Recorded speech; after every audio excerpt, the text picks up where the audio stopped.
And so, like I said, my degree was in science, but I also have a focus in environmental science and GIS.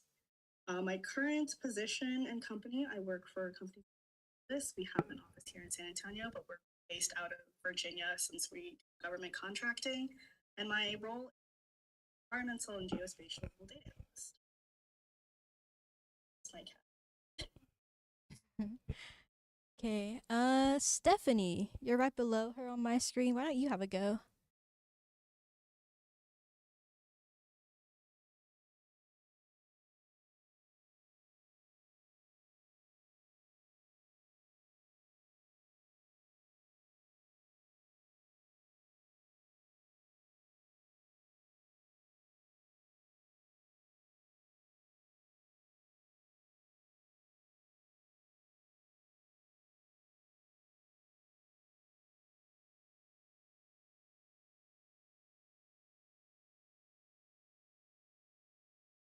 Nice. Um, I hope I'm saying I don't want to butcher it at all, but Tuyen, right?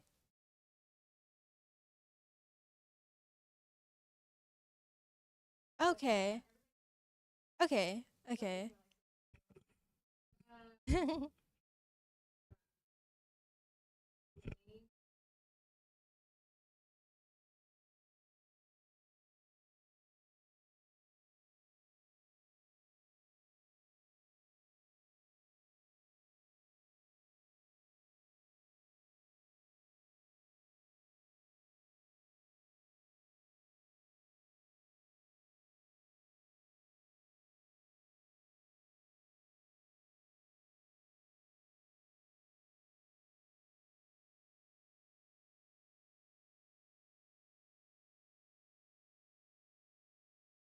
Analyst.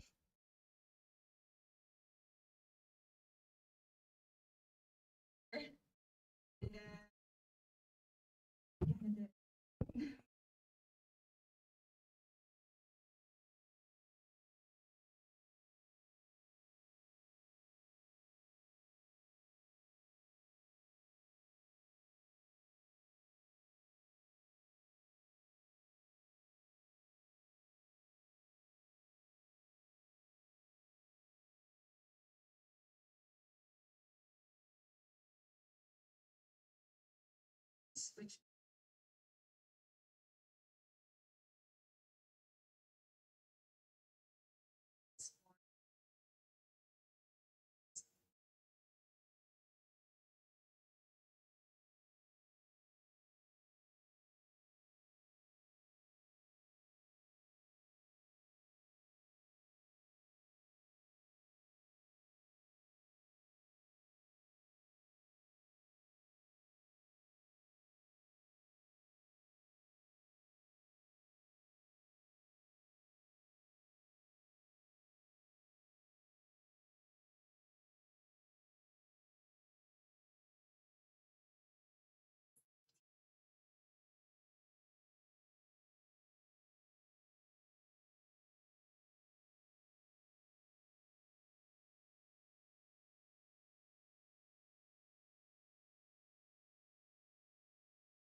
Honestly, I like y'all a lot already. Y'all have so much stuff going on. Big girls in tech, like.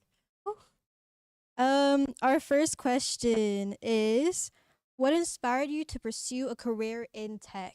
I'm gonna start with Vivian again because she's in person. Or are you not ready? Um, I mean, honestly, tech does give you a lot of freedom. I will.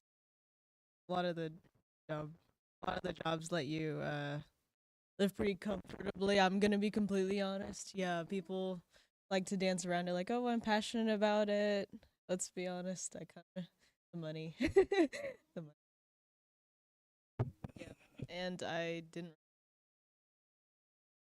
a lot of schooling. A lot of like other fields, you have to get like a law, go to law school if you want to practice law, go to med school if you want to practice medicine. It's kind of a lot of that. With a lot of tech, you can just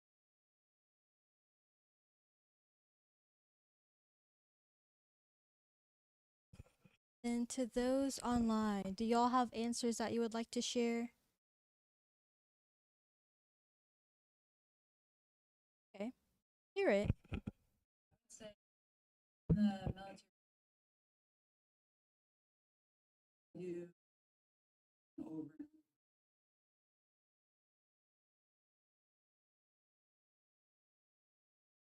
and like attack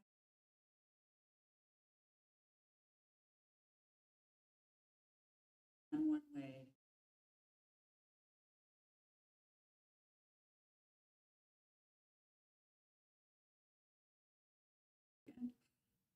So that's kind of how I got here. Do we have anyone else online that would like to share what got them into tech? Okay. If you don't mind. Like I mentioned, I was an Arabic linguist, and our jobs at NSA always had to do with national priorities. So in around 2010, there was a ton of DDoS attacks. That was kind of our first U.S. experience with massive scale cyber attacks.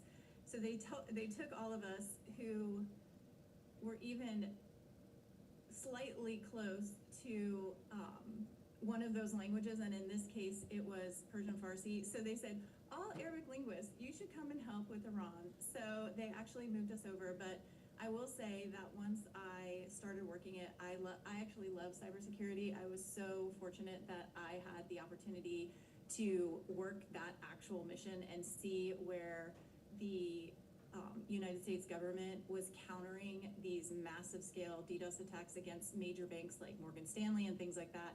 So that once I was in that mission, I did not want to leave. So I stopped doing counterterrorism and I started doing cybersecurity, and I have never looked back.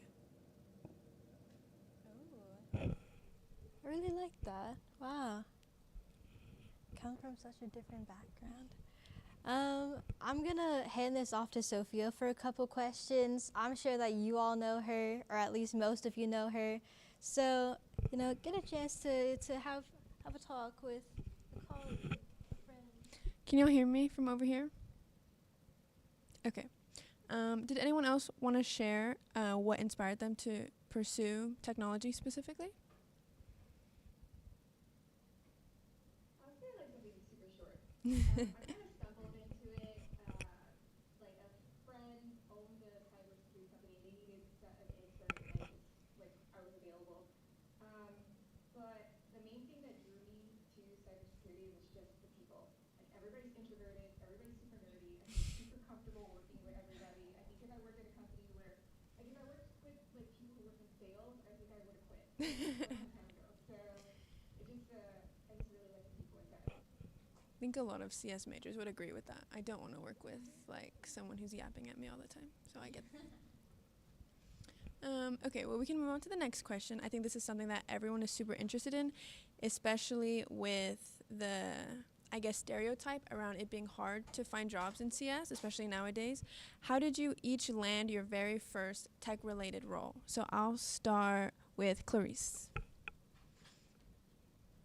So, in terms of tech-related role, I had 2 internships before I graduated, and my second internship ended up being my full-time position.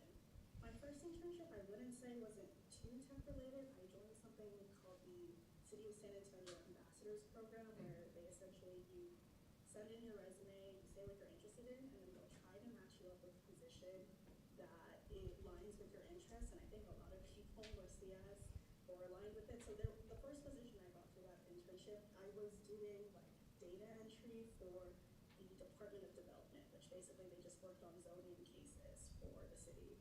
And so that wasn't the most memorable summer, I'll be honest. But the second summer, at least I had an internship under my belt. I met some cool people. I did get some police and office experience, so I was like to work in that setting. And then my second internship was with Noblesse, and then they ended up hiring me full time. But getting that position was really just cold emailing. I took advantage of the fact that it was also a local position because I feel like I think a part of it is just finding your niche. Like I said, I did CS, but I also have a background in environmental science and GIS. And I just happened to meet somebody who had all three of those skills, and I was local. So I know that doesn't come out too much. I think part of it was really just luck. But I think don't like look for those smaller companies. I don't think like I know big tech and like all these big companies, they seem really nice to work for, and they probably are. But also just look for like any of those smaller firms and like government consulting. I think just really branching out and looking local helps a lot. Yeah, that's definitely good advice. I feel like a lot of people don't look into like little companies. They're super like hyper fixated on the big brand names. Okay, what about Sophie? How did you get your first tech related role? My first internship, I had about 5 internships throughout college. And my sophomore year, when I was beginning to apply to these, I applied to over 300 places, and they were all no's except for one. And that one opportunity I got is what every other opportunity snowballed off of. So I'm not gonna lie to you, it's hard to get your foot in the door, but once you get it, it like everything goes off of there. I've had a lot of friends who like I just graduated in December. The story for basically all my friends is it's a couple months of stress and then it's all okay. So as you're looking for internships and as you're looking for a job, yes, it's hard, but it is going to work out. It always works out.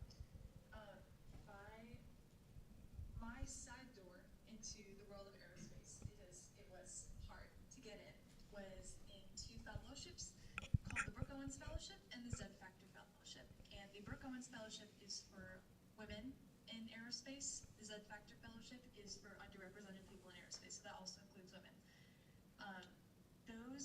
They're competitive fellowships, but they hooked us up with internships and mentors and the ability to go to this leadership panel or this leadership summit in Washington, D.C. And those opportunities were all so valuable to me. That was the side door. So I highly recommend looking for fellowships. And if you're interested even marginally in aerospace, look at Brooke Owens and look at Z Factor, because those are really cool opportunities. Okay, that's something that I did not even think of. So it's definitely, I'm also right here, by the way. I had to be close to the laptop, but I didn't leave. So yeah, that's really good information, something I didn't even think to look into. So definitely something to jot down. Let's go to Stephanie. How did you get your foot in the door? Yeah, so I was a professional hackathoner. I learned how to code through doing the 48-hour, competitions, and then that went, kind of snowballed to getting a team of 3 other girls and being like, while we're looking for jobs, let's do these hackathons. And we'd make about $60,000 to $80,000 a year winning. So it sustained me for 2-3 years after college until and then I would interview places, and my husband would hear me from the other room just say kind of say no to opportunities, because I didn't feel like they say women don't negotiate. So I always was like, well, I'm not looking actively for a job, so I'm gonna practice that part.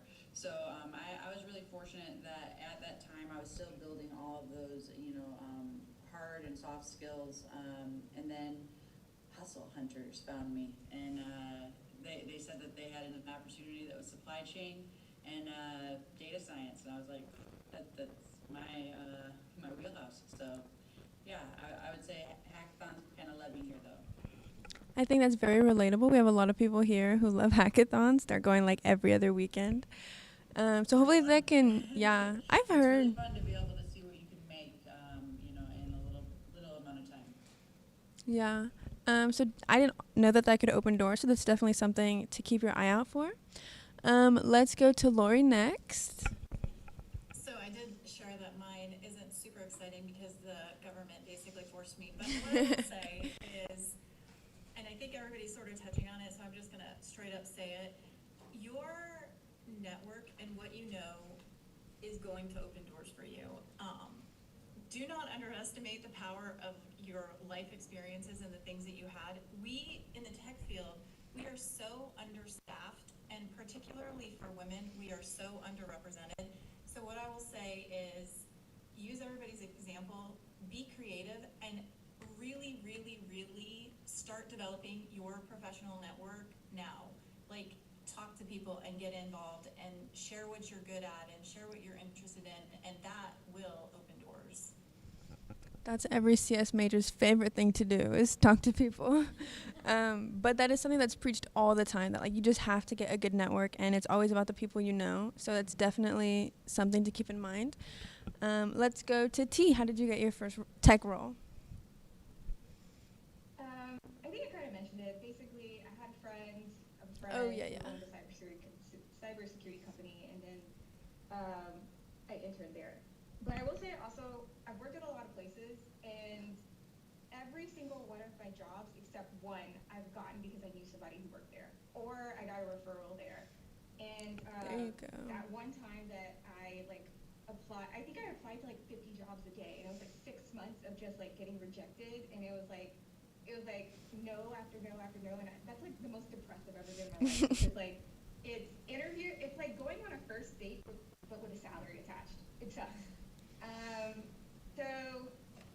But actually the time I got this job, I basically was like, I'm gonna use my network, and I asked every female, specifically females, I asked every female I knew if they knew somebody, like a company that was hiring. They would ask their cousins, they would ask their friends. Like, I've never felt so loved before. And I think the hardest thing for me personally was asking somebody for a referral. Like asking somebody like, hey, will you see will you touch into your network and like see if you can find me a job? But then I had to think, I'm a really good employee. I'm like really good at what I do, and it would be a benefit for the company if I worked there. So you just be confident about it. But yeah, that's it. Oh, that's so sweet. So yeah, again, preaching to always be building your network, and definitely just don't be afraid to ask. I think especially in like a marginalized group of like women, I think we're here to help each other. So like if someone asks me, hey, like, do you know someone, I'm like doing as much as I can to try to help them. So definitely something to keep in mind. Okay, and Vivian, how did you get your technical start? Oh, do you need the mic? Anything like technical role or just technical start? Whatever. For landing like the internship that I did with Uber, it was first off like definitely ACM network. I'm just gonna like plug ACM. ACM helps a lot. I'm not gonna lie, it's great to talk about during interviews. But yeah, for software engineering specifically, you definitely want to be strong on your DSA, your leak code. I spent literally 2 months just grinding leak code, and shout out to ICPC with ACM, because that was like my initial start into even knowing how to solve those problems and to get used to it. And then yeah, like just being able to pass those interviews, because it was 2 technicals and then there was a behavioral interview as well, and just being able to cohesively and effectively communicate your ideas and why you're the best candidate for something is very important, and something that ACM helped me a lot with being able to do. And so yeah, no, just be strong on your DSA, and then just apply, use your network for sure. Yes, talk to everyone, be very fun and bright, and yeah. No, that's good. I am heavily avoiding leak code, but that has to end one day. I applied to literally 150 job applications. That's crazy. That's what I always hear. And technical interviews scare me like crazy, but it's something you just have to go through. But once you like get your first one, it's really not that bad. Be confident and trust your skills. Trust yourself. Trust your skills. That's good. Okay, so next question, which I know everyone might not have an answer for, so I'll kind of just like see how it plays, is what's an achievement or a moment that's made you feel proud or empowered? Anyone want to volunteer an answer? Maybe. I can go. All right, I have lots of experience. I would say that, and this kind of plays into the conversation that we're having. So, I was asked to be the NSA lead for a cross-functional team that we did with U.S. Cyber Command. They could pick anybody, and I was the deputy of an organization called Counterterrorism Cyber. So that merged the two things. And they came to me and they said, we want you to be the NSA lead for this effort for 6 months, and you're gonna look at the terrorist group, the Islamic State of Iraq, Levant, so ISIL more commonly known. And I was like, okay, are you sure you want me to do it? Because there are people who are far better, more experienced. But I did it, and I will say I was very proud of myself because I did not think I could do it at all. I was shocked that they asked me. I thought it was a mistake, but I did do it, and kind of what Tia is saying, like, I reached out to my entire network of everybody that I knew.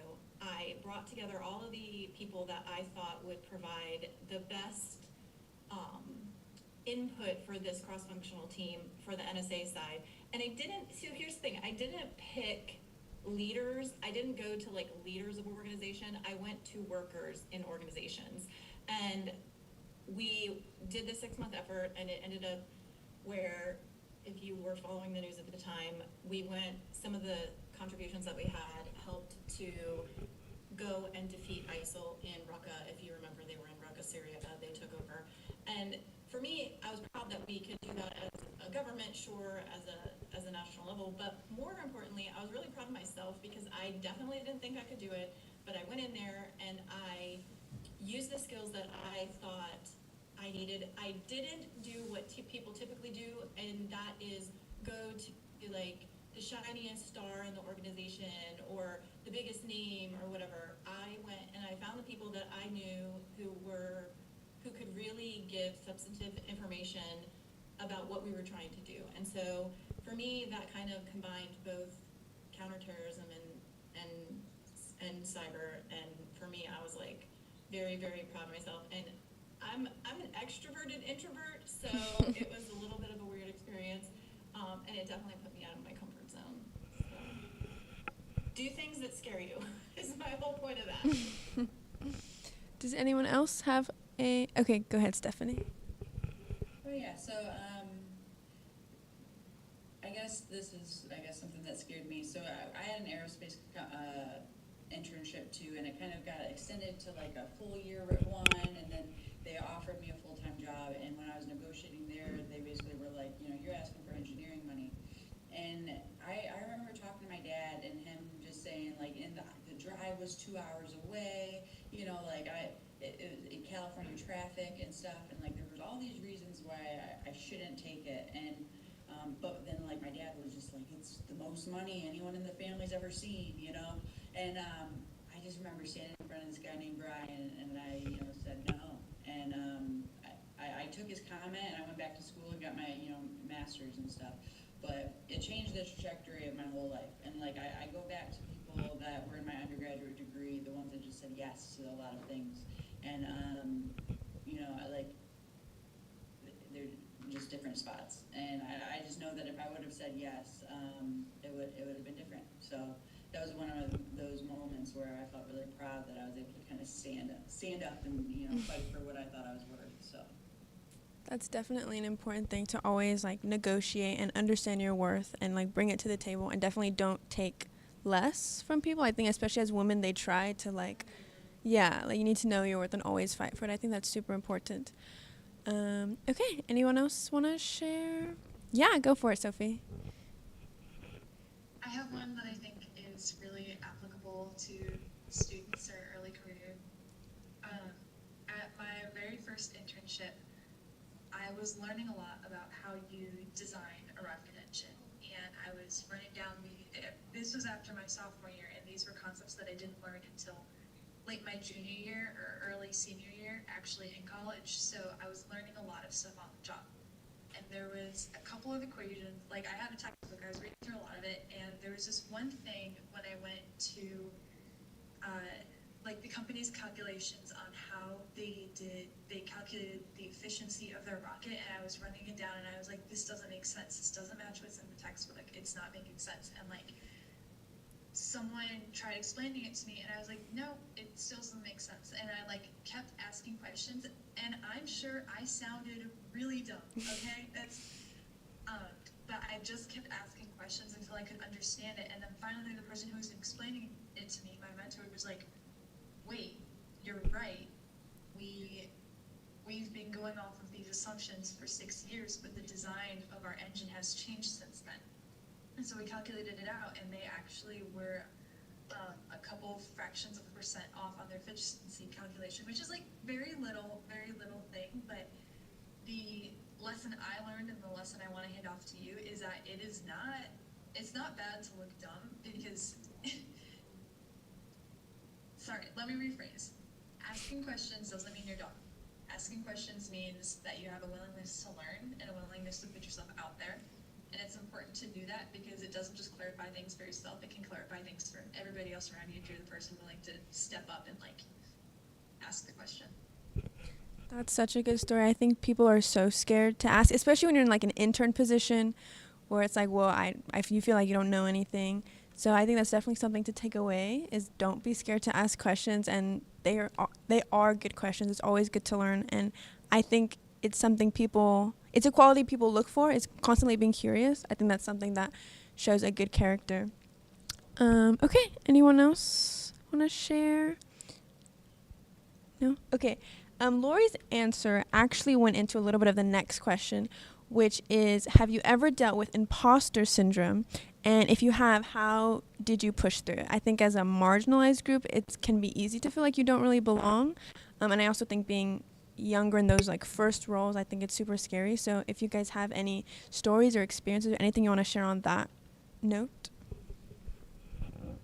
I actually made a LinkedIn post on imposter syndrome today. So this is sorry, I'm just going to do this because I'm so passionate about this for women in particular, or marginalized groups. So one thing that Sophie just said, I am going to repeat because it's so foundationally important. Do not be afraid to take up space. I did not learn this until later on in my career.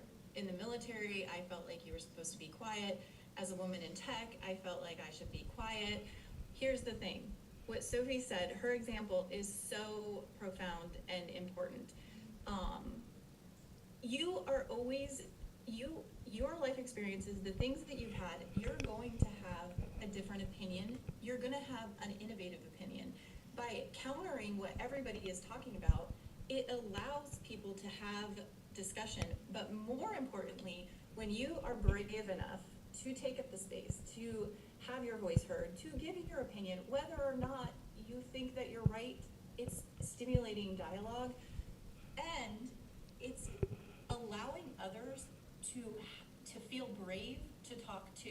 So there is no scenario where a discussion is not a good thing. And so I wish I had learned that experience early on. Everybody should speak about things you want. Do not underestimate what you've learned. Do not underestimate your own perspective on things. I say this to people all the time. So if you want to check out my imposter syndrome thing, do not, and I think we're going to talk about this too. Sorry, Zoe, so I'm going to stop myself. But mentorship, being a mentor and having mentors are going to help you with this imposter syndrome thing that I think 99% females feel, or underrepresented groups feel at some point in their life. That I think is important to say here is the only way to counter imposter syndrome is to build a community where you feel safe and able to be heard and validated. And so that's my little spin on that. No, that's perfect. I think that is call it coping mechanism or way to push through it that people don't think about. I think it's a lot of like, oh, you need to convince yourself that you belong here and you need to do this. But it also has to do with the people on the outside and the relationship that you have with those people that can help you get through that.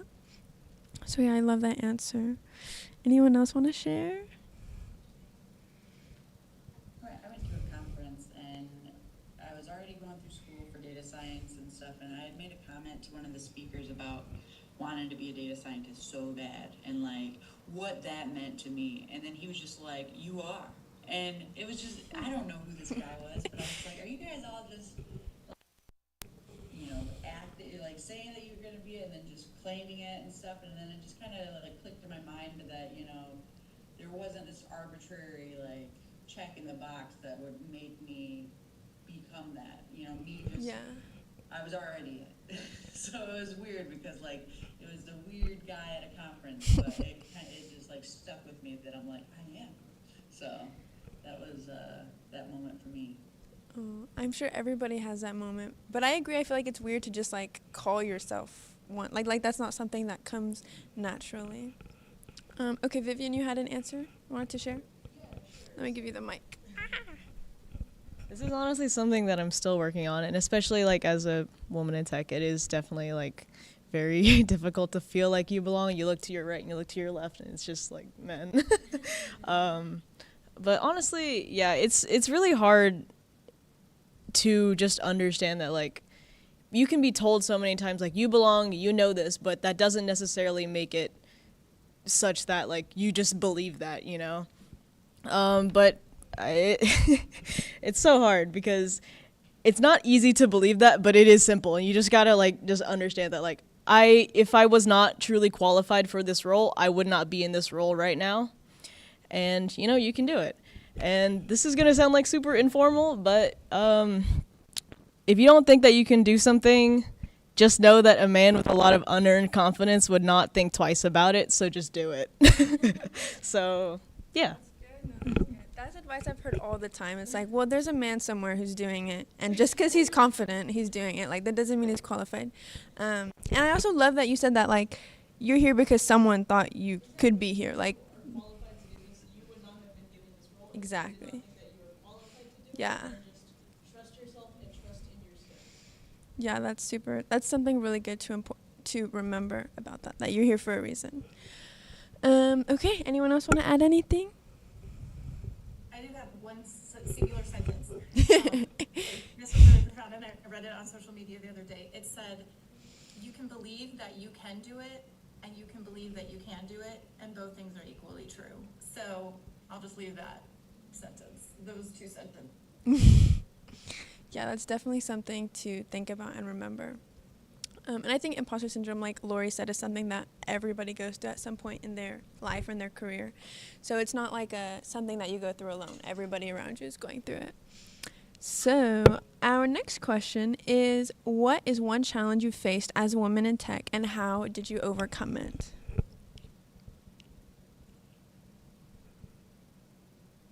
Any takers? Yes. So I will say I've had past work experiences where I was the only woman on my team, and a lot of the time it's fine. A lot of my best friends from college are guys, just because of how the ratio works out. That's fine. It's all good. But those work experiences where it wasn't fine and it was a little bit uncomfortable and I didn't quite fit in, I always was able to find like one woman bestie, even on a different team, even if I had to walk all the way across the factory to go talk to her, and just like having one person to trust in that company was really useful. But also, when I ended my internships at those places and started interviewing full-time, I made it a point to ask hiring managers and ask the people on the like interview groups that I was talking to, just straight up ask, "Hey, is this a good place for women to work? How many women are on your team? What's it like?" And like screening that for myself when I was looking for a place to work helped out a lot. It doesn't matter for everybody, but if it does matter for you, ask those questions. That's very insightful, something I've never thought about. And I can see how like you wouldn't realize it would make you uncomfortable until you're like in that situation. So kind of screening those employers is a really good idea that I think more people probably should think about. Anyone else? I have. Yes. My first like paying tech job. I work like as a contractor for the Marine base in New Orleans, whatever. But I was like, it was like me and one other woman out of like a team of like all men. And then I found out that me and her were the least paid people on that team, and it was like by like $10 an hour, which is a lot for, especially for an entry level job. Like that's a lot of money that like you're leaving on the table. And when I found out that, I told myself, never again. I am never, ever, ever going to let myself be the least paid person when we're all doing the exact same job. And like, never again. So I always negotiate now. Like no matter how uncomfortable it makes me, I just do it. I think that's like again something like a skill you kind of have to practice. Like Stephanie was saying, like know your worth and say no when it's not fair and they're not paying you what you should be paying. $10 is insane. Actually, that's crazy. So I love that you're like negotiating for yourself and standing up for yourself. Like, well, no, I'm worth just as much as they are, but we're literally doing the same thing. It's insane. I'm sure there's a bunch of companies in 2025 that are still doing that, which is terrible. But yeah, always negotiate. Anyone else? I do have a little piece of advice on that because I am always one or two women on a team since I switched over. The government is notorious for this. The military is notorious for it. And actually, right now, Blue Voyant is a little bit notorious for that. There's not a lot of us women. Tia and Stephanie and I are low on the count. But what I will say is something that happened to me a lot would be I would come up with these ideas and then the men on my team would take them and I would say it and nobody would care. Then they would say it and it was brilliant. So a technique that I use, and I still do it to this day, literally, is when I have a plan or something I'm doing, I memorialize it. I write it down. I share it with people. I write what I have. I bring the data. I bring the information. I make sure that I speak with authority about it. So over time, people can literally, I guess, ignore me, but they can't really ignore me anymore because I bring the data. Like Stephanie, you can probably appreciate this. Data speaks. So bring the information, have the information, speak with authority, because what I learned is that you can't always control if people will listen to you, but you can definitely control how compelling your message is. So that is what I try to do to this day, especially if I am in a heavily dominated alpha male group. We have a patent program, and I put it in for a patent. I'm like, if I gotta argue it with someone, I'll argue it with the lawyer. As you should. That is very good advice. I think it can be so frustrating to like, they take your ideas or like they just don't listen to you. Like they kind of downplay your ideas and what you have to say. So I definitely think like having it in writing, like email upon email upon email, that can be traced back to you. So when someone else is trying to claim it, you can be like, well, no, like this is what I brought to the table and here's all the proof. And then making it hard for them to argue with you. Like, this is a good idea. And if you don't want to agree with me, you need to provide facts, not just because I'm a woman and you don't want to agree with me or admit that my idea was better than yours. So yeah, that's some good stuff. Always put it in an email. That's good. Anyone else want to share? Okay. Our next question. Oh, this is a good one. Okay, what is a skill you wish you've learned earlier in your career? And I'll broaden that to both technical skills or any sort of like professional skill, social skill, anything you think that truly helped you in your start year. I could start. So I would say marketing and sales. I know that kind of makes us go, but I feel like because I was in the military, I like downplayed social media because like operation security, and I'm like, I'm not on there because of this. And then it kind of followed me for so long to where that I was quiet about things. And at the end of the day, it's about being able to market yourself and market your ideas and sell that stuff. And I really wish I was comes to social media and like kind of sharing on those social fronts. That's good. Hopefully the generation behind me, hopefully they're all pros. You would think, how much screen time. I have seen people talk about, like, the only way people are going to know your achievements is if you talk about them. If you don't talk about, like, what you've done, nobody will know, and you can't use that to your advantage. So I think that goes along with it of, like, market yourself and show people what you are. And yeah, that's good. Anyone else? Any other skills? I have a question. Oh, go ahead. Okay, we'll start with Clarissa, and then we'll go. Kind of with what Stephanie was saying. I think a lot of us, especially when we're in undergrad, we spend a lot of time like focusing on our technical skills and getting ready for those technical interviews. And then by the time you get the position, you can do the work. But then if you want to grow in the company, there's a lot of other little skills you have to think about. Like, yes, the negotiating and being able to talk to other people, the networking. I know I hate some talk sometimes, but you just have to be able to do it.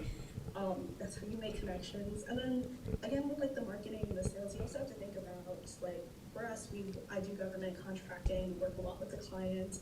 And so if you want to see changes or improvements, you just kind of have to like vocalize that. So you have to look at the work you're currently doing and then think of ways like the business case and the business value behind why you want to implement new things and start thinking about ways to innovate the current teams and processes, and that's how you're going to see yourself grow.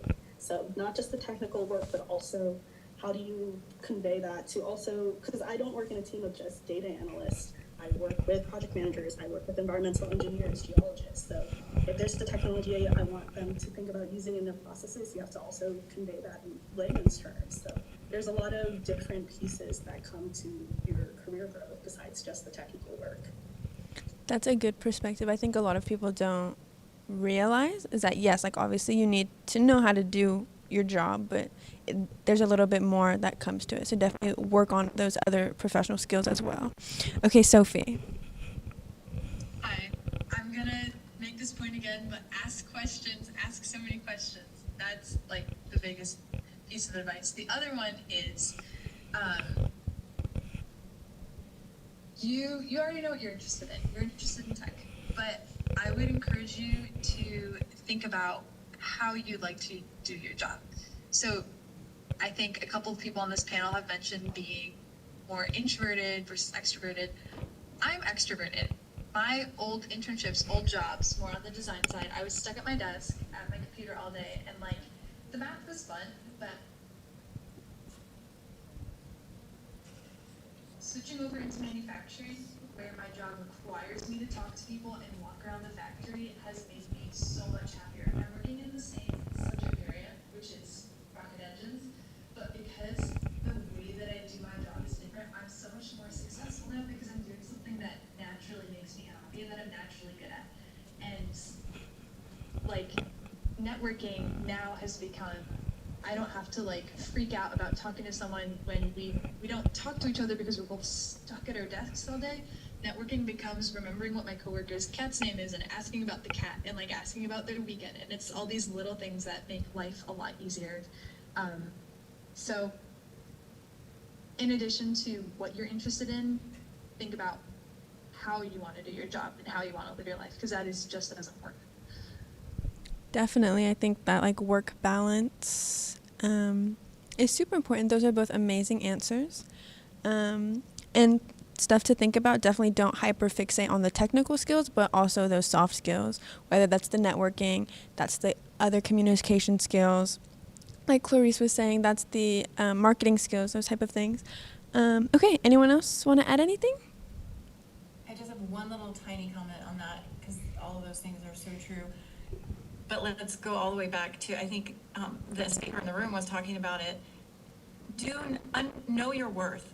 Do not undervalue yourself. Do not be afraid to, whatever you think you're worth, whatever you think you're going to do, go past it and they will come back to you. Don't be afraid to advocate for yourself in all the ways, whether it's money, a position, growth within the company.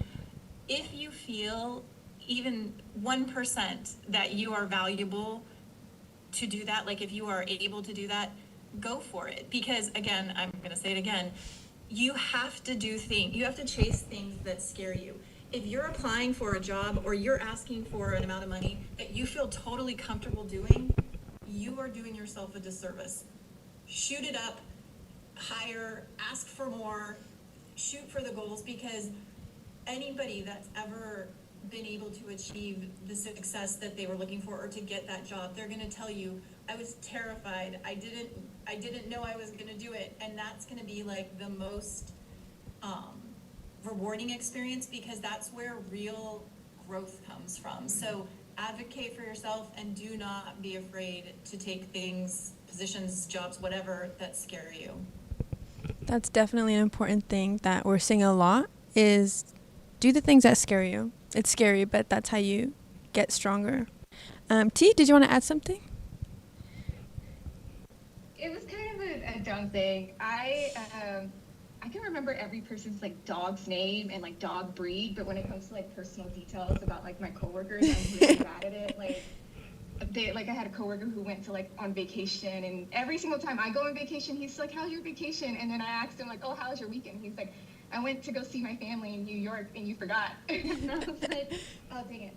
So I have this Google Doc now, and it's called "I'm Not a Stalker, I Swear." And important things about my coworkers, just so I can like remember. For conversation. About my coworkers and not feel bad. And you know what, that plays into networking, because maybe one of those coworkers will eventually like hook her up. So honestly, she's doing herself a favor. Okay, so the next question that Lori had mentioned a little bit earlier is, how has mentorship, whether that's being a mentor or having a mentor, impacted your journey?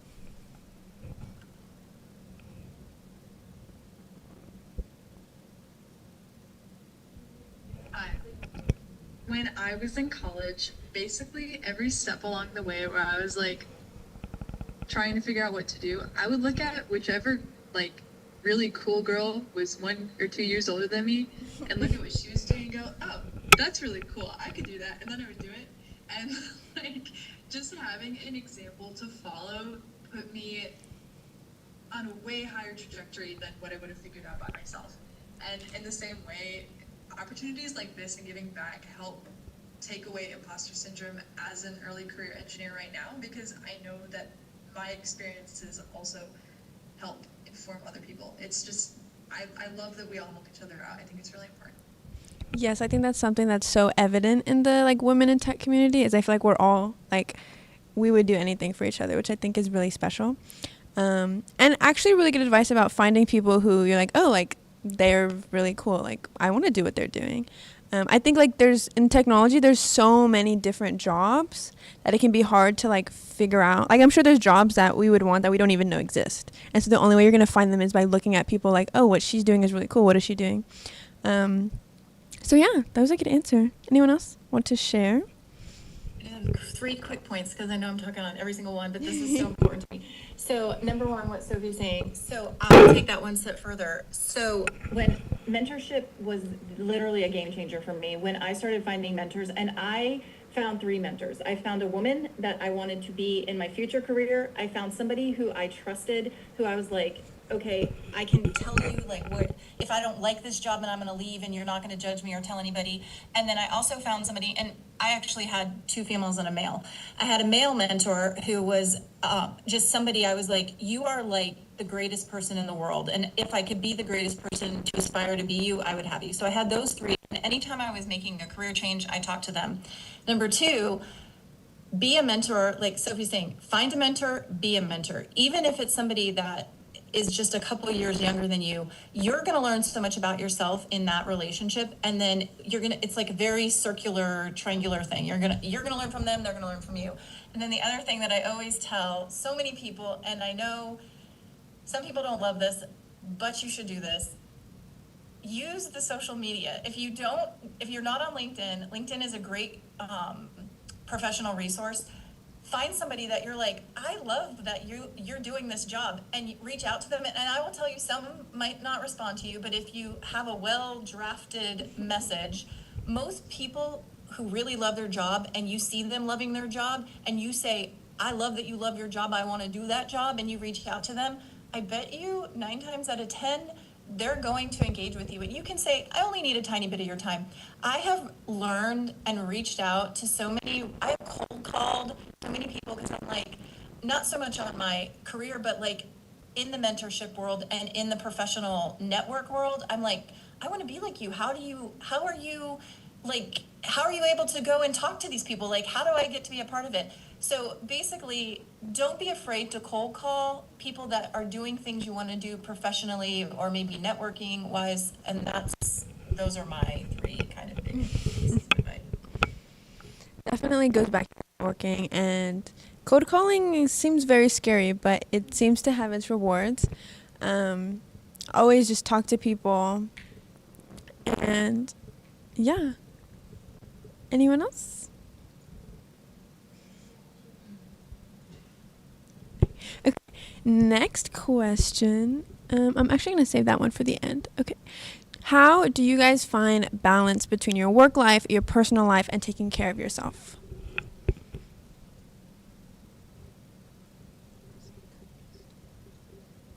I feel like I mastered design in my life. I found out when I was 20 that I had to have kids through IVF. So like I instantly did 3 mutual funds, one for marriage, one for a house, and one for kids because I knew it would be expensive. Seeing that kind of grow, and then I've had a kid through IVF now, but like all of it felt very calculated and arranged in a way. And then like getting a job where you have unlimited PTO is pretty good because then you can take a day off when you need to go to the doctor and things like that, and make time for yourself and actually take the leave that you need. So yeah, I'm a big planner, so I also use ChatGPT to a lot of crock pot meals. Start them in the morning and then feel fancy at night. But yeah, I would say a lot of to-do lists. That's how I guess I find. And then I asked ChatGPT, "Am I balanced?" So. Definitely planning, being organized, I think can help relieve some of the chaos that it can feel like sometimes. And also finding a job that kind of aligns with the lifestyle that you need, whether that's the unlimited PTO, whether that's being remote because maybe you have to travel a lot for whatever reason. I think are definitely things to keep in mind when you're searching, just so that you don't end up miserable and you have something that works with your lifestyle. Yeah. Anyone else like to share? I'll add something else to that. Yeah. I think also just like finding time for all of these little parts, especially I think the hardest part for me when I first started working is that I got a hybrid position, and so I could work from home, I could work in the office, our hours were also really flexible. So if you need to take an hour off in the middle of the day to do something, just like make up the time later. And so it's just one of those things that don't get used to using it, and just make sure that like, especially if you're hybrid or remote, like set working hours, because it gets really hard to kind of make that divide, especially between your personal and your work life when you're in the same room all day. So sometimes that's just like forcing myself to go to the office certain days, even if they don't require me to. And then also just like, especially with your personal life, make plans, stay in touch with friends. I know sometimes that gets hard when life starts happening, but find hobbies you're excited about. And I think it just kind of will find its way. You'll make time for things that you find really important, I feel, along the way. So that's my part on that. That's really good. Definitely like remembering to keep touch with yourself and your friends and kind of not get washed out by your professional life and make time for yourself, I think is something that's super important. Yeah. I have like one. Yeah. So I have a 1 and a 2-year-old right now. So I'm very much like in this like season of I don't have time. I don't have time for anything. I don't sleep. I'm doing like whatever needs to get done today. But like before kids, I was getting my master's in data science, and then I had to put that on the back burner because I got pregnant, and then I got pregnant again. But I think that it's okay to tell yourself that it's okay, like everything's a season, and it's okay to make sacrifices. Like if something's really important to you, and you want to get it done now, you have to put it on the back burner for a little bit, that's totally fine. And give yourself some grace. That's my biggest thing. It's like if you don't have time to do everything, that's okay. Yeah, definitely to avoid burnout, and is just to remember that like there's always time, and to be patient with yourself and gracious with yourself, I think is something that we definitely forget. So it's a good reminder. All right. Anyone else want to add anything? I have 2 things Yeah. that have really helped me. One is my friends and I out here in California do recurring like Tuesday family dinner, even though all of our family, they're like scattered across the country. A social thing I do in a week. I always have like Tuesday family dinner to look forward to. Highly recommend scheduling your social time. Might sound weird, but it works really well. The other one is I have an app called Todoist. It's like Todoist. It's like a to-do list in my phone, and it's become my external brain. It's so useful. It'll give you like dates for things. This has made me so much more organized because my phone is always on me, so now my to-do list is there and like you can prioritize it. Highly recommend if you need help staying organized. That's definitely some good advice, is organization and using external tools to be organized. And then I think like sometimes the social aspect is something that can slowly slip out of our lives when we're so like focused on other things. So kind of scheduling that forces us to have human interactions, which is very good for our health. So, okay, next question. Yeah. I have one quick thing. So we've a bunch of people have talked about it, but I will say, give yourself grace, but non-negotiables, if you can figure out how to make sure that you define what those are for you early on in your life and you stick with those, and they can change and you can put them on hold. But what I will say is if you protecting my energy makes me better at everything that I do. So doing the things that are non-negotiables for me make me a better employee. They make me a better mom. They make me a better friend. They make me a better partner. So I will say, definitely give yourself grace. Life is a season, but find those things that definitely reinvigorate your energy and make you better. So that's my... Yeah, that's good. Definitely finding what is most important to you and holding on to those and not letting anything kind of push down on those. So yeah, good advice. Okay, our next question is, what do you hope for the future of women in tech will look like 10 years from now? So any kind of dream that this industry will look like, how it will treat the women of the future in technology. I hope my stand-up calls look about like this, where I'm not just the only girl on the screen. A whole room full of... Oh no. I'm only saying this because I just had 2 kids, but I would love for us to get more maternity leave. Oh yeah.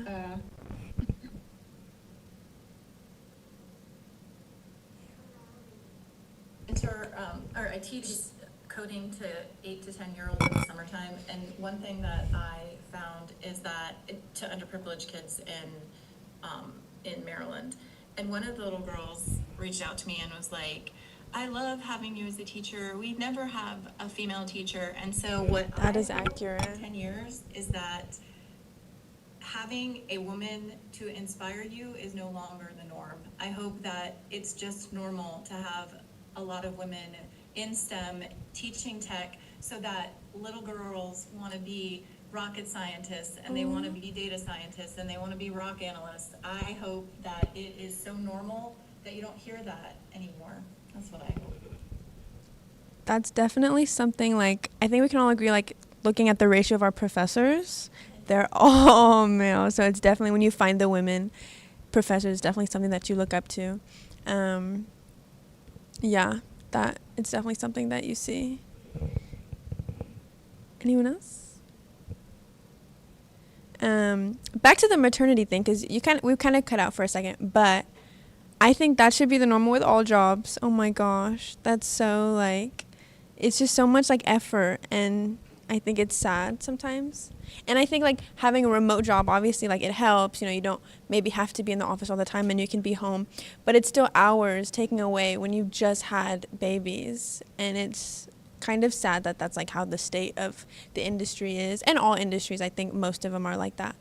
But yeah, I'm very fortunate that I work from home, and I actually have a nanny, which is a luxury. I get that. Like, it's not a normal thing. But I couldn't imagine, like, having to put my 2 or 3-year-old in a daycare every day for, like, 8 hours of the day. Like, I couldn't, like, that would break my heart. Like, that's so sad. it is sad. And hopefully with more women entering the field, they kind of see that it's not extended maternity leave is not a luxury, it's a necessity. Like they deserve to be with their kids a little bit longer. Oh, that makes me sad. Okay, anyone else want to add anything to that one? Okay, our last question, and then I'll open it up for some, if anyone has a Q&A.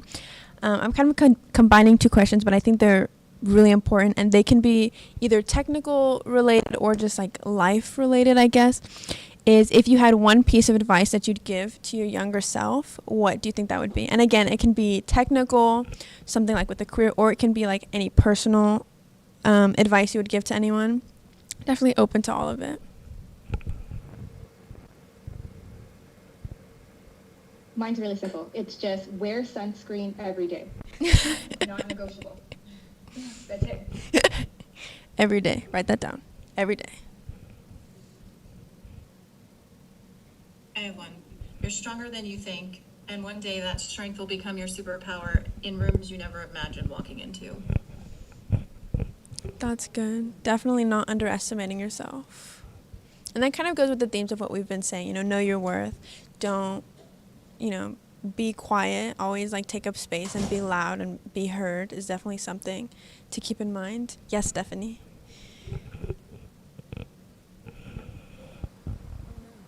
Your vision that you can see yourself for the next 3 to 4 years. I used to think it was like an enlistment, but now it's just, or college, but now it's just life, and it's like have that plan. Have a plan. Why is it dying? Sorry, you guys are cutting out, and I think it's the school's Wi-Fi. Is it frozen again? No, it's not. Okay, Stephanie, can you repeat your answer, pretty please? Yeah, I was just saying, have a plan for the next 3 to 4 years always. Like a career trajectory plan of like where you want to be, personal, and then in your career as well.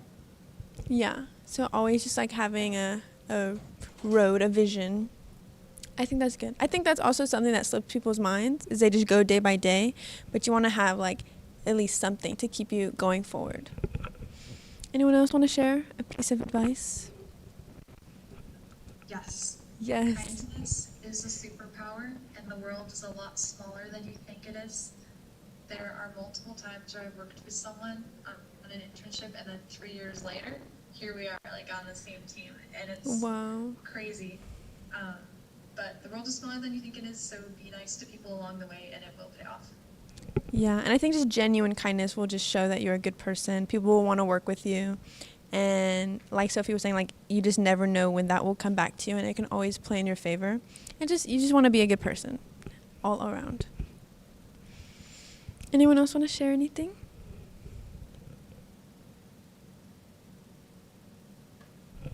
If not, we can open it up to the floor if anyone has any questions. That can be like to a specific panelist if you want to ask something to everybody. Yeah, okay, I'm going to hand the mic to you, just so that people can hear you. Can y'all hear from over here? Hello? Yeah. Hello?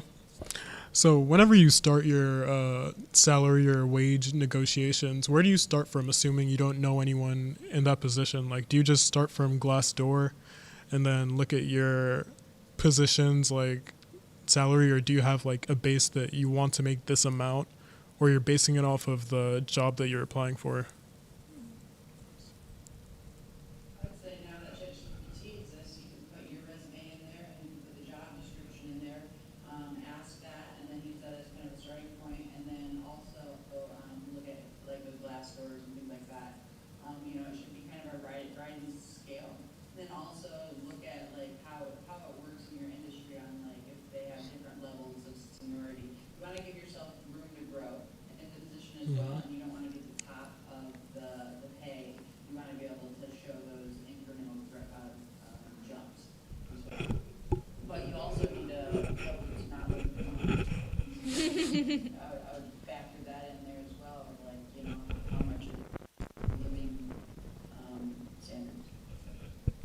Thank you.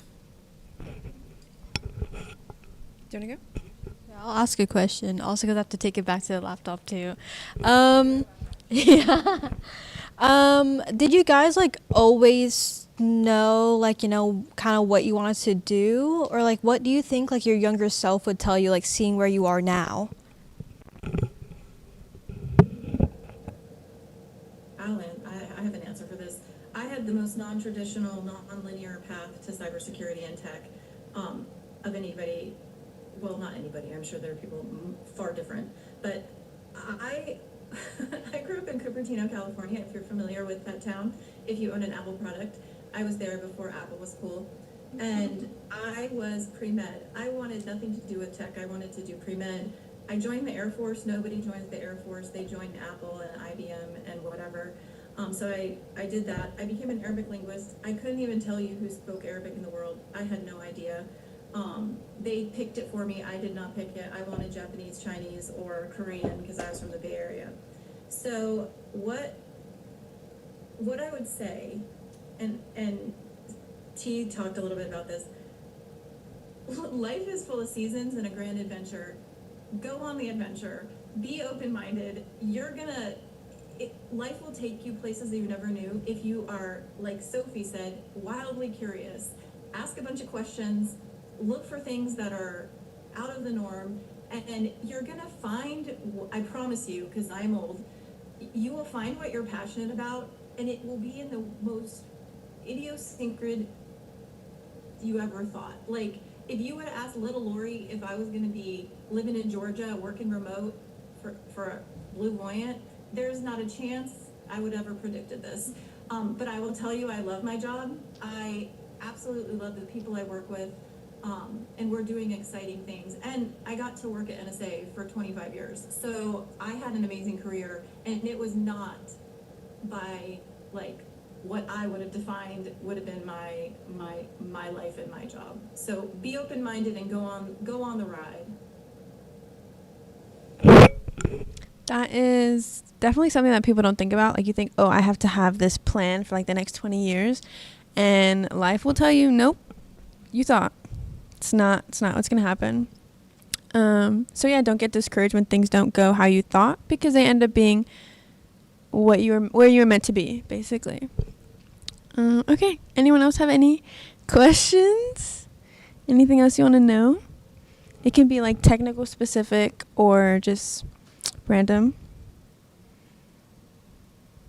No? Okay. Any of the panelists want to add any final thoughts? I know we're like a little bit early, which is probably good, but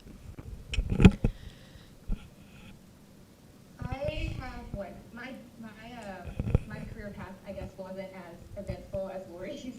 Pretty cool. But I will say, like, my funnest jobs, and even like working at Blue Point, it's actually pretty fun.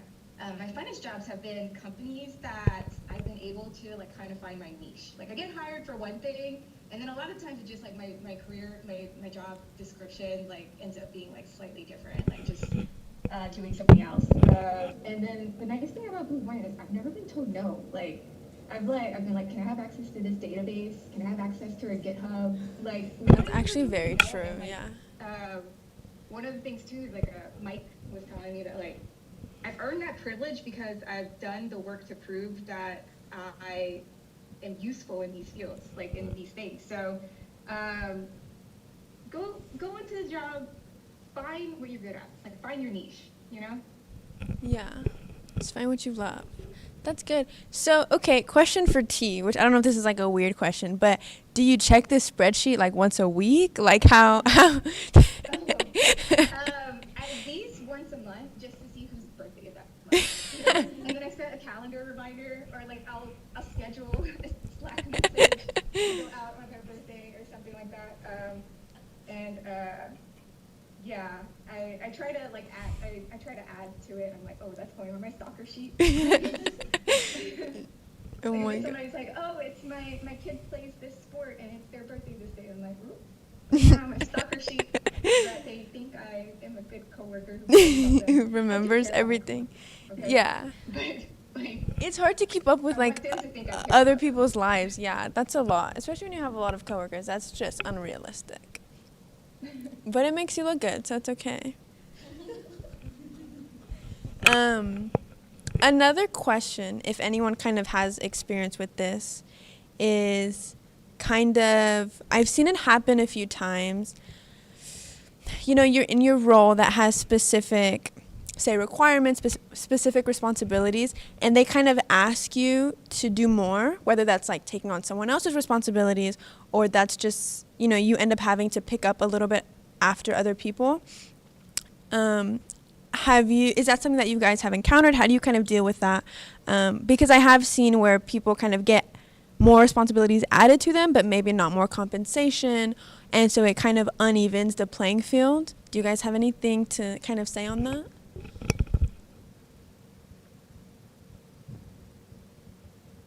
This happens to me all the time, and I don't have really good advice, and maybe the other panelists do, because the penalty of being wildly curious and, like T said, being very interested in doing everything is because then you become, you know, a Renaissance girl, right? You're a jack of everything. You know how to do everything, and people come to you. So I like it. I like to be Lucy, you know, come ask me for advice. But I will say you have to establish boundaries, and if another panelist has a better way to do that, I'm not great. But you'll know what's happening to you. Not around me. Uh-oh. I'll add something to that. I can't say that I have a great answer to this either, Lori, unfortunately. But so I just finished my first performance review with my company, actually. And so it kind of happened over the course of my first year and a half there, where I was picking up different things. But again, it's about like chasing those curiosities and like seeing, like I said yes to basically everything if I had the time and capacity for it. And I'm thankful that my team allows you to put those boundaries. And so it's really one of those things where I started just keeping like a log of everything that I have done. I was like keeping a daily log of everything that's like outside of my norm, or even the stuff that I do normally. And then just keep a daily log of that, write about it. We have, at least at my company, we have like journal entries that we can write about the things that we're doing, and then that all factors into our performance review. And so honestly, I advocate for myself. I'll say these things, I add them in my journal entries, and there are things that I forgot, but my manager noticed these things, even some of the stuff that I left out, and it felt nice. Like they recognized that in that review. And so if it feels weird bringing it up at the moment, just keep a log of it. When your performance reviews come around, maybe bring it up then. I think that's probably the best advice I can give right now with what I've experienced. But yeah. That's definitely something that I've heard people say is like always track what you're doing, so that when someone comes knocking at your door like, oh, like what have you been up to, like show me like, you know, what you've been doing, you can very easily be like, oh, this is everything I've done, whether it's because that's outside of your responsibilities or just to prove that like you're doing what you should be doing. Always just having, like Lori said, like data is everything, like have like the data to back it up so that you're not caught lacking. Yeah, okay, anyone else have anything that they want to ask? I think the salary negotiations was a good question. I think that's something that like they don't really prepare you for. I guess like nobody ever sits down and tell you, hey, like you're gonna have to negotiate this type of thing, especially like as a group that we're usually undervalued a little bit, and that's a little bit scary, like awkward, like having to like ask for more money, be like, well actually like I don't think what you're paying me is good enough, or offering to pay. Say the word industry standard, because then it doesn't look like, you know, there's a few words and like things to like put in your back pocket so that when you're doing it, it's not like a you versus them. It's like, you know, you're doing it representing, you know, yeah, on behalf of women all everywhere, you know.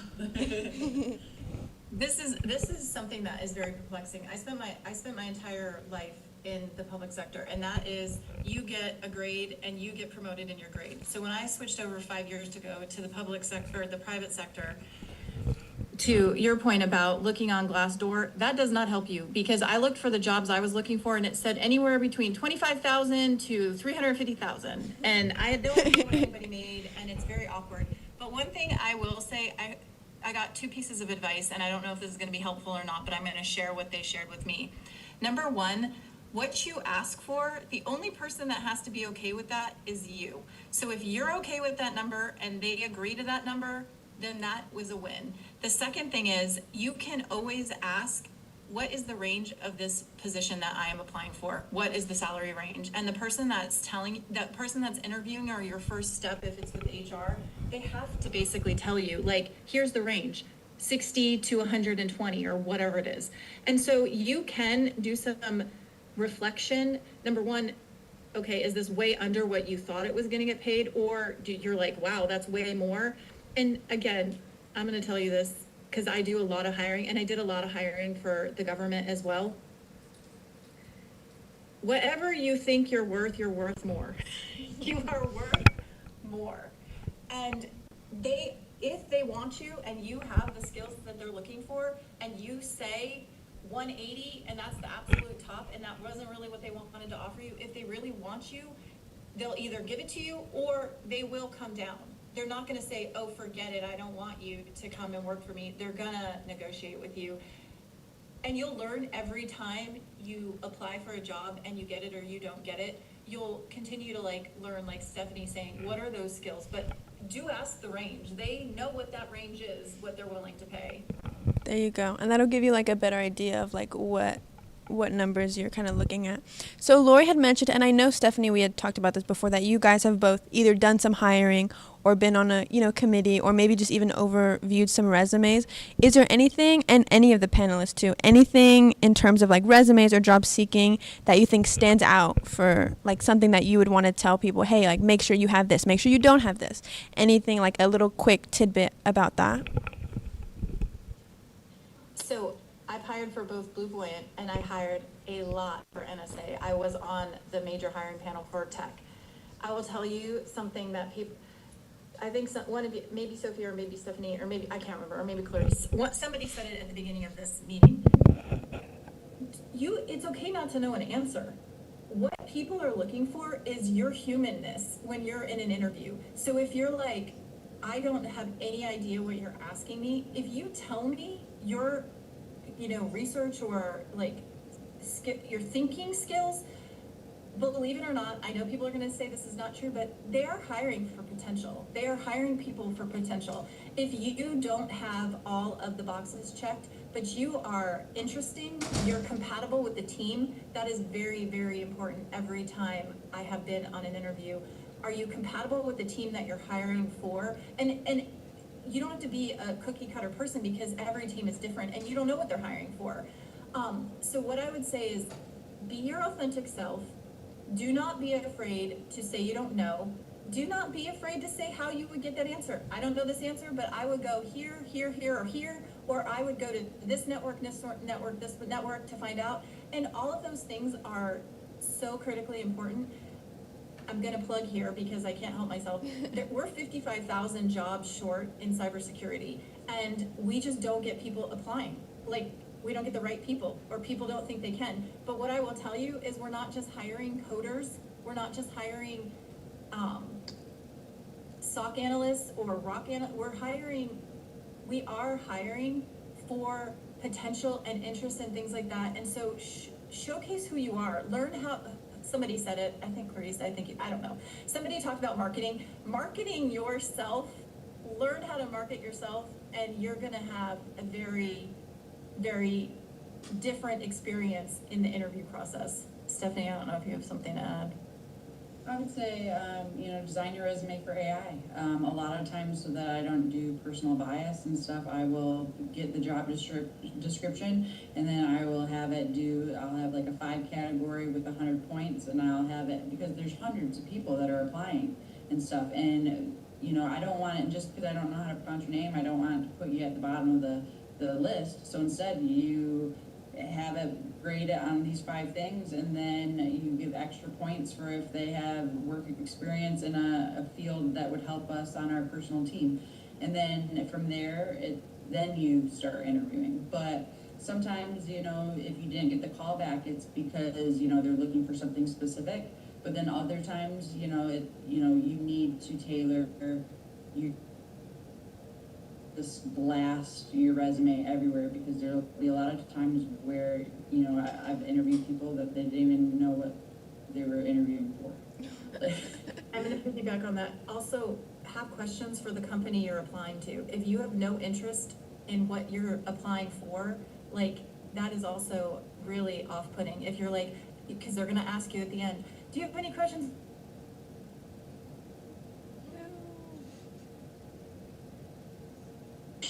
Even if this is not your dream job, come up with some questions. Act like a human. Like, people want you to be interested in the things they're interested in, and you're gonna have that human connection. Sorry, Stephanie, but that's so important. I very much feel this. If I can get to the interview phase, not to toot my own horn, but like the majority of the time I will get an offer. If I can get it to the interview phase, I usually get an offer, because whenever I'm interviewing, the thing I'm thinking about is be somebody that they would want to work with. Like, be somebody likable that like they would just, like, you seem like somebody that would get along with other people, and you seem passionate about this job, and you seem easy to talk to. Because even if you don't know everything about the job, nobody does. It's like, you're gonna go into the job, you're gonna have to learn it. So like, be somebody that they can see like wanting to work with. That's the most important thing. I love that, T. And to the group, one thing, so since I've been on so many, the one interview that stood out to me very much so, the question they asked us at the end on our tech panel was a riddle, like to solve a riddle. They wanted us to solve a riddle. They said, what am I? I have water and no rivers, or I have rivers and no water, I have forests and no trees, what am I?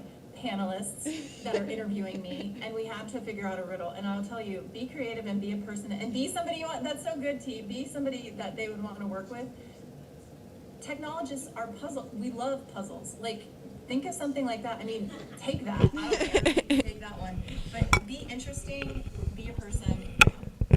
Wow, that's crazy. I've never heard of that. Good back pocket stuff. It's a map. Sorry, I should have told you the answer. It's a map. Yeah. Wow, that's so creative. I'm definitely stealing that.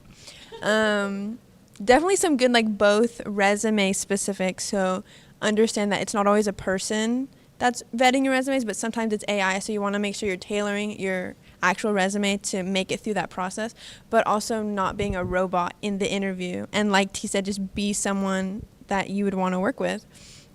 And let them see the potential. You don't have to be perfect. You don't have to be a robot, because that's probably more off-putting. And then always having questions for the interviews, which is something that I've heard a few times, to always ask them questions no matter what it is. It just makes you more personable and more likable. So yeah, that's definitely good information for people who will definitely be job searching soon if they're not already. And I think that's a very scary thing. And there's a lot of stigma with the industry about how it's really hard to get a job, and there are no jobs in CS and cyber and everything. So I think that can be really intimidating for people. So just having those extra tips and tricks to hopefully make that process a little bit easier and being a little bit more confident in that.